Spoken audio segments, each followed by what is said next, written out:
በ1980ዎቹ መጨረሻ ላይ የሚወዳት ፍቅረኛውን አጥቶ በመብከንከንና በመቆጨት ውስጥ የሰነበተው ድምፃዊ አበበ ተካ በድንገት አያሙሌን ያገኝና ስለ ጉዳዩ እየተቆጨ ያጫውተዋል። ልቡ የተነካው ባለቅኔም ወደ ቤቱ ሄዶ ሐሳቡን ወደ ዘፈን ግጥም ለወጣቸው።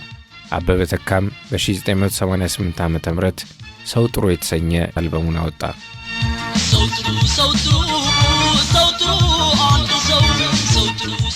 በወቅቱ አልበሙ በብዙዎች ዘንድ ትልቅ ተወዳጅነትን ያገኘ ሲሆን ሙልጌታ ተስፋዬ ጠቅላላ ግጥሞቹን በመጻፍ አበበ ብርሃኔ በዜማ ድርሰት እንዲሁም ሙልጌታ ባተ በሙዚቃ ቅንብር የተሳተፉበት ነበር።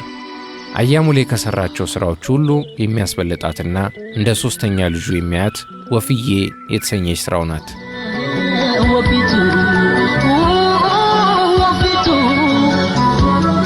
የነፍሴ ቋንቋ ናት በሚላት በዚህች ዘፈን ስራው የራሱን መባከንና መንገላታት እንዲሁም ባይተዋርነት የገለጸበት ስራው ነው። ስሞት መቃብሬ ውስጥም ሆኜ አደምጣታለሁ ይል ነበር።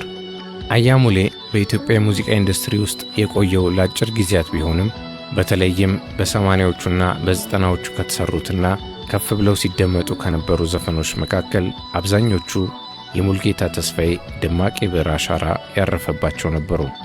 ከይሆኔ በላይ እስከ አህመድ ለጋስ፣ ከነዋሴ ደረስ እስከ አበበ ብርሃኔ፣ ከጌራ ወርቅ እስከ አበበ ተካ፣ ከፍቅር አዲስ እስከ ሀና ሸንቆጤ፣ ከብጻት ስዩም እስከ ኩኩ ሰብስቤ፣ ከመሰረት በለጠ እስከ ጸደንያ ገብረ ማርቆስ፣ ከታምራት ደስታ እስከ ጃን ስዩም የአያሙሌን ብዕር አድምቀው ደምቀውበታል።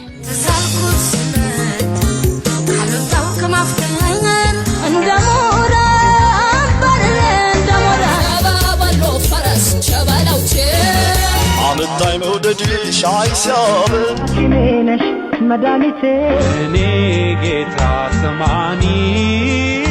የአያሙሌ የሙዚቃ ግጥሞች በጊዜው ከሚሰሩት ወጣ ያሉና የተራቀቁ የተባለላቸው እንዲሁም የሐሳብ ድንበርም የማይታይባቸው ከመሆናቸው በተጨማሪ ጥልቅ የሆነ መልእክትም ያዘሉ ናቸው።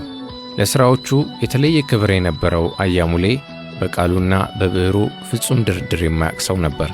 በጊዜው የዘፈን የግጥም ሥራዎቹን ብዙዎች በጥልቀት የመረዳት አቅም ስላልነበራቸው ተቀብለው ወደ ገበያ ለማውጣት አይደፍሩም ነበር።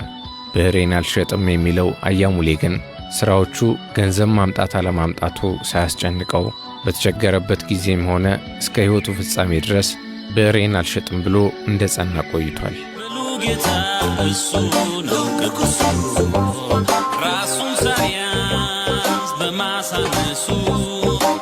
እኛ የኢትዮጵያ ጣዕም ነን።